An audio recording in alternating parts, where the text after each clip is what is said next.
Today I'm giving this chest of drawers a fabulous makeover. I got this for free. It was a curb alert post from Facebook. A curb alert is where someone drives past someone's house, sees some garbage, and then posts what they see so people will come and rescue it. This keeps things recycled and out of the landfill. I thoroughly cleaned this piece off a camera with some vinegar and water. I have many videos on how to clean and prep your furniture. I'll actually leave one down in the description box if you need to see it. My next step is to prime this top. This top is not wood, it's laminate.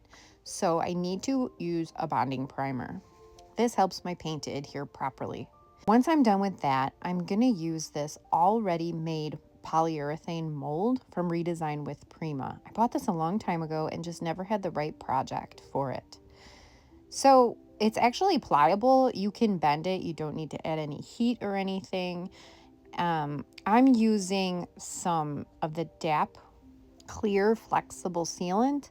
It's just a heavy duty glue. I spread it all over the back. I do it as good as I can. I don't have to be like extra precise in getting every little inch of the back. I'm not even going to spread it with a brush because it's so heavy duty. Once it dries, it's not coming off. I mean, not unless you're really trying to ply the thing off with some tools. It's going to stand for a long time. So I really like this glue for this. Now, because this furniture is so plain, I am going to add some more molds. I'm going to make my own and add them to the top. So I'm using Let's Resin's polyurethane resin, and I'm going to use an IOD mold. I'm going to use this one.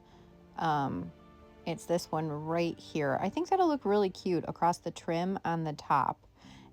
So for this resin, Let's Resin, it is a 2-part resin. It's part A, part B. You just mix equal parts and mix it together. You got about 2 minutes of working time.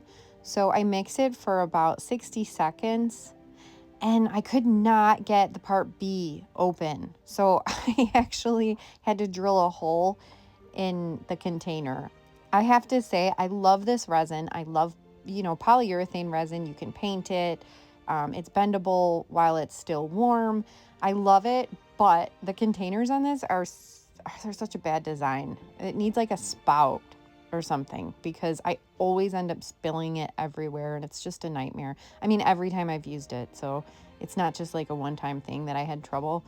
It's almost every time, just, to be aware of. But it's a great resin. It's a good price and it comes in these large containers, so I keep buying it. And I did over pour. I mixed way too much on my first go, so I did make some extra molds. Now, what I really like about this is I take it out before it's like fully cured. It takes about 10 minutes to cure.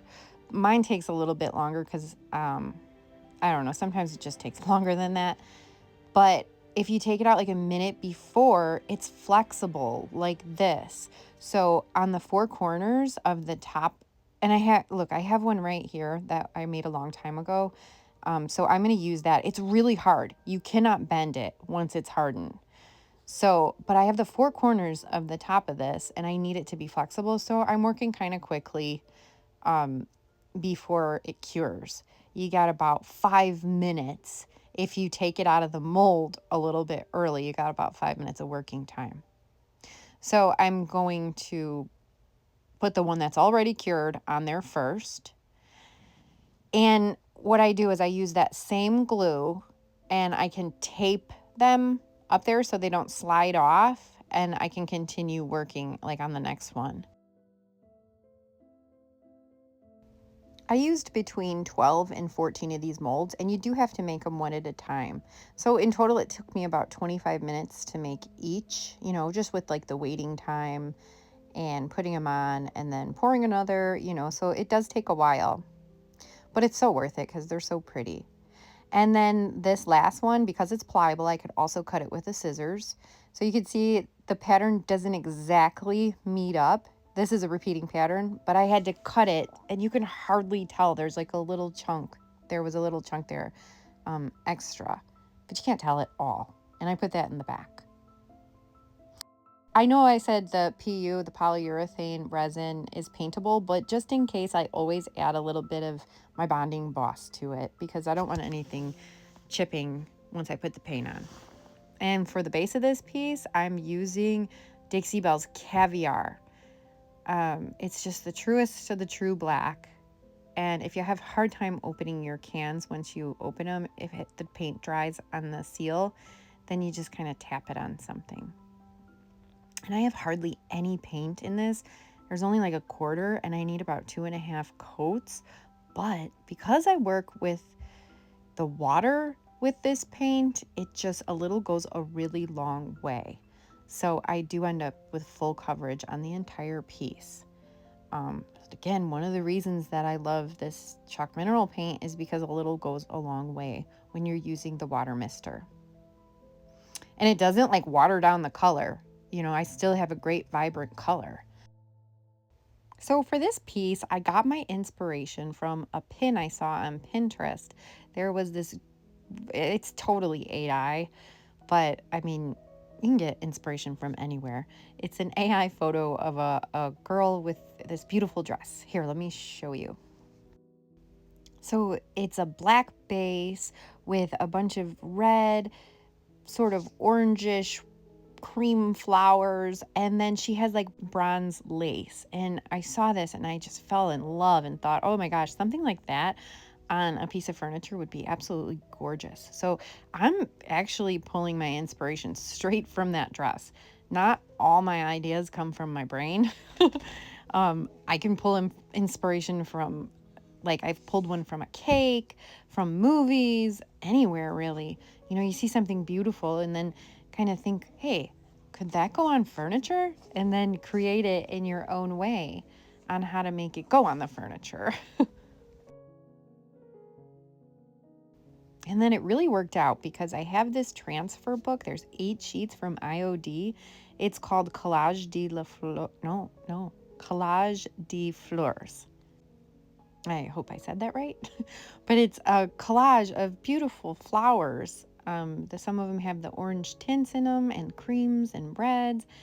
And when it comes in the book like that, you can use it on a lot of things. Now, I struggled so hard with these furniture transfers because they can look very random when you put them on your furniture and you don't place them correctly. It just looks like, wow, that's kind of weird. There's just a bunch of flowers on the furniture.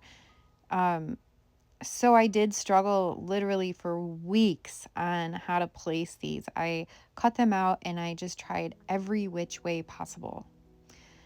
So to actually put them on though, what you do is you take it off the backing paper, and then this is really how slowly it takes to rub them on. I know I always speed up my videos for this part because it takes a very long time to get them on and get them on correctly.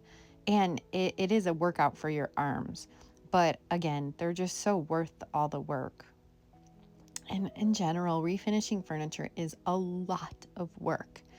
It's heavy, you know, a lot of physical work goes into it. So it's not for everybody. But, you know, for when it is for you, it's really wonderful. And you get so much satisfaction out of when you're done. But like here's something that can go wrong with your transfer. And I wanted to show you. I took it off and some of it stayed on the paper. So I just lined it back up and rubbed it back on, and you can't even tell that happened. So they are forgiving in a way. If, you know, some comes off, you can use some paint to touch it up. Once I get it on, finally figure out my design, I mean, literally took me weeks. I can't even stress how stressed I was. I have to stop doing that, just overthinking it, I guess. But I used a burnishing pad to make sure that there were no bubbles underneath, and I just gave it a light wiping. And then to seal the transfers in and to seal my piece, I'm using Dixie Belle's Clear Coat in satin. Now I spray indoors and I spray the entire piece 3 or 4 times. I wait a couple hours, 1 or 2 in between spraying, so it does take an afternoon to do. And then for the molds and to get that bronze lace in there, that's why I use these molds. The molds kind of represent that lace. I'm using Dixie Belle's gilding wax in browns. I love this gilding wax. I think it's really pretty. And You know, if you don't want something so bright like a silver or a gold, the bronze is such a great alternative. It's actually my most favorite to use. I'm really loving their vintage gold too, but the bronze will always be my most favorite. And I did use a brush on this because of all the little details that they're raised, but they're kind of in there that my finger couldn't get to. Now here's what we had when we started, and here it is today. I have to say, this is pretty. It's kind of a simple design. You know, I didn't go crazy with molds or blending or all that. It was a solid color with a mold, some florals, and I think it was a good representation of the dress. I'd love to know what you think. Let me know down in the comments. And if you like this video, hit that like button, consider subscribing, and I'll see you next time.